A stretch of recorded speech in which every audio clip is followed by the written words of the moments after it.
Okay, let's move right on very quickly and address the flashes at the bottom of your screen. The core sector number. March 8 core sector industries growth has come in at a healthy 4.7% versus 2.2% in Feb. So clearly on a sequential basis, a very good jump up seen there. These are for the 8 core sector industries, which is at this point of time being flashed on your screen, the big story at this hour. I think we'll be joined by an expert as well to share his view. Saughat Bhattacharya is on the phone line from Axis Bank. Saughat, 4.7%, good growth definitely on a sequential basis. What do you make of it? Yes, I mean, certainly a pleasant surprise. I mean, given that we had got used to seeing a series of relatively low numbers, both on the core sector as well as the index of industrial production. So this is clearly a break. And remember, when we talk about high growth numbers, we think about base effects. So this is not even a base effect. Even the March numbers of last year, March 18, growth was relatively good at pretty much the same level, 4.5 instead of the 4.7. So looking at the individual breakups of the 8 sectors which comprises this index, I think the standout growth that comes in is from cement, 15.7, almost 16% growth year on year, and on top of a 14% growth in March of last year. So that obviously is one of the key segments that has contributed to the growth. Together with this, as well as coal, over 9% growth in coal, which again is not a base effect. So, I mean, clearly there is an element of increased output, which is contributing to this. So together with these standout growth numbers, almost 6 of the 8 growth segments, 8 core segments, they have also increased their production output growth, including steel, which is what cement and steel are some of the key items that we look for in the 8 core sectors. So even steel output has increased relative to February, although at a more muted level.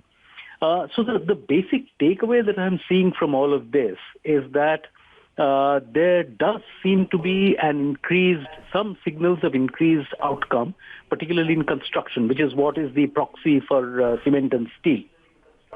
So this seems to indicate that the construction sector has revived a little bit.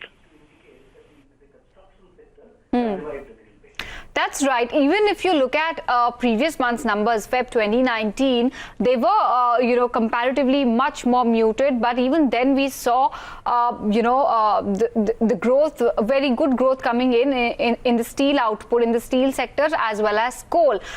Do you also believe, like many people on the street as well, that cement, which has shown sustained and strong monthly growth in FY19, will also continue to grow well going forward in this year as well?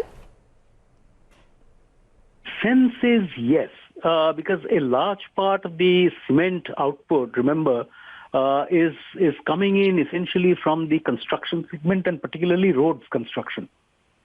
So national highways, state highways, other roads, etc., that is what is one of the largest drivers of this spurt in cement demand for cement. And this is corroborated by cement prices also, by the way. Cement prices across most of the geographies have also increased by 15 to 30 rupees per bag. So if this view is correct, that construction, particularly roads construction, is driving this, and together with this there are other commercial real estate, other construction that is happening, then it is very, very likely that demand for cement and cement capacity together with this is likely to continue in the FY20 as well. Electricity has been a bit of a concern, Saughat, especially if you look at the trend of the entire FY19. How can you give us some color on the performance this time, and what is the trend likely to be?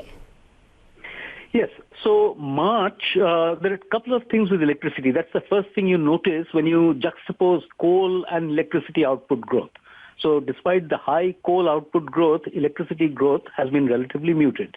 So my sense is two. There are a couple of things which needs to be checked and validated, but the initial hypothesis are two. One is that coal output is increasing to ramp up the electricity plant pit coal stocks, which had come down significantly. So coal output is going to meet up those stocks. That's number one.